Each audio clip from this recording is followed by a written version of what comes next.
Har Har Mahadev friends, કેમ છો? ચલો પોચી મસ્ત મજાની સુખડી બનાવી દઈએ આપણે। હવે જો એક કઢાઈમાં ઘી લઈ લેશું, એમાં ઝીણો ઘઉંનો લોટ છે, સ્વાદ પ્રમાણે ગોળ છે।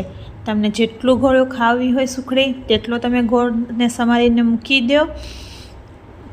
અને ચલો હવે આપણે ગેસ ચાલુ કરી દીધું છે। એમાં જો ઘી નાખી દીધું છે, હવે લોટ ઉમેરી દઈશું એમાં અને મસ્ત એને મિક્સ કરી દઈશું। અને મિક્સ કરીને જો ઘી ઓછું પડે તો તમે નાખી શકો છો, અને લોટ પ્રમાણમાં ઘી નાખવાનું અને મસ્ત લોટને થોડો કરીને શેકવાનું। ધીમા તાપથી શેકશો તો મસ્ત સુખડી થશે। અને મસ્ત ભેગો કરી દેવાનો લોટ અને પછી શેક્યા કરવાનું ધીમે ધીમે ધીમે। અને જ્યારે મસ્ત લોટ શેકાઈ જશે ત્યારે અંદરથી મસ્ત લોટની સુગંધ આવશે, એટલે સમજી જવાનું કે તમારો લોટ શેકાઈ ગયો છે। ધીમા તાપે આવી રીતના હલાવતા રહેશો તો સારું, ને તો પછી નીચે ચોંટી જશે લોટ અને આખો કાળો પડી જશે, પછી લોટ બળી જાય। એના કરતાં ધીમે ધીમે મસ્ત હલાવવાનો। હવે તમે જોઈ શકો છો કે લોટનો કલર બદલાય છે, એટલે હવે આપણી સુખડી બનવામાં તૈયાર જ છે। થોડીક વારમાં સુખડી બનીને તૈયાર થઈ જશે। જો કેવો મસ્ત કલર દેખાઈ રહ્યો ને। હવે આપણો જો કલર બદલાય છે ધીમે ધીમે, અને હવે બધે સુગંધ પણ આવી ગઈ છે મસ્ત સુખડીની, કે ક્યાંક સુખડી બને છે। જો મસ્ત રાતો કલર થઈ ગયો છે, કલર બદલાઈ ગયો છે। હવે આપણે ગેસ બંધ કરી દેવાનો। ગેસ બંધ કરીને 2 મિનિટ હલાવવાનું, જરીક ઠંડા જેવું થાય ત્યાં સુધી, અને પછી એને નીચે ઉતારી દેવાનું ગેસથી। કઢાઈને નીચે મૂકીને એમાં જે તમે સમારેલો ગોળ હતો ને તે ઉમેરવાનો છે। તમને જેટલો ગોળ ખાવો તેટલો ઉમેરી શકો છો। બહુ ગળ્યું ખાતા તો એ રીતના, પણ હું ઓછું ગળ્યું ખાઉં છું એટલે મેં તો થોડોક જ નાખ્યો છે। સ્વાદ પ્રમાણે તમે કરી શકો છો। અને જો નીચે લાવીને તમે ગોળ મિક્સ કરશો એટલે આવી રીતના મસ્ત થઈ જાય। અને જો તમે ગેસ ચાલુ રાખીને છે ને ગોળ નાખશો તો પાકી જાય, તો સુખડી એકદમ કડક થાય છે।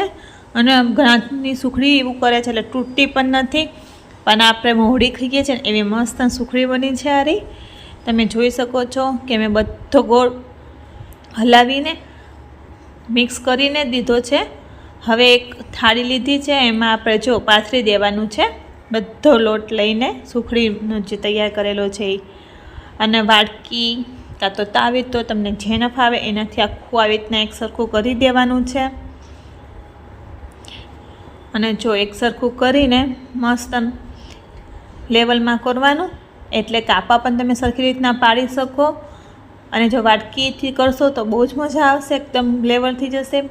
પછી આ જે સાઈડમાં છે ને તાવેતાથી સરખું કરી દેવાનું, દબાઈ દેવાનું, એટલે લેવલ બધી બાજુથી કમ્પ્લીટ થઈ જાય।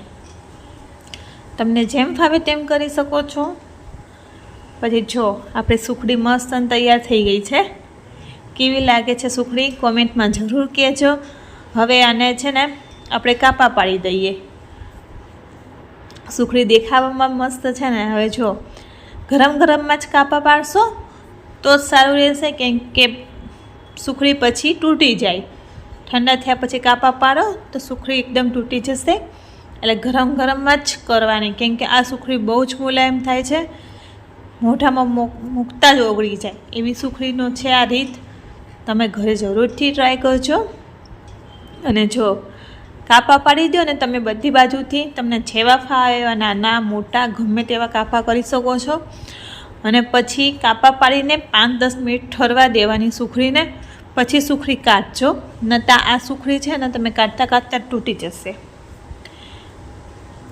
જો હવે સુખડી તૈયાર છે, 5-10 મિનિટ રહીને જો મેં સુખડી કાઢી દીધી છે। અને આ જો સુખડી કેવી મસ્ત બની છે, અને આંગળીથી જ તૂટી જાય એવી મસ્ત સુખડી છે। જો તમે જોઈ શકો છો કેટલી મસ્ત સ્મૂથ છે। અને અમારો આ વિડીયો ગમે હોય તો ચેનલને સબસ્ક્રાઈબ કરજો। આવા વિડીયો જોવા માટે લાઈક કરજો।